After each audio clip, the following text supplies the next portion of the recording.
Ukiangalia kama wakati kama huu tulikuwa tunatarajia mvua iwe imeanza, lakini unaona bado mvua imeanza, bado jua ni kali, lakini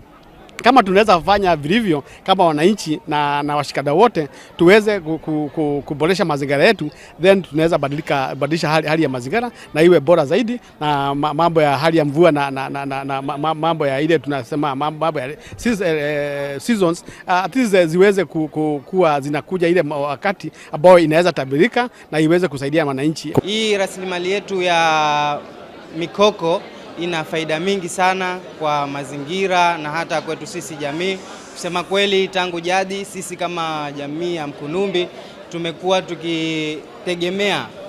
hii mikoko kwa upande wa ujenzi, na vile vile pia ni njia ya mapato, tunauza hiyo miti. Na sasa tumesema hii rasilimali ni jukumu letu sisi kama jamii kusimama kidete ili kuweza kuilinda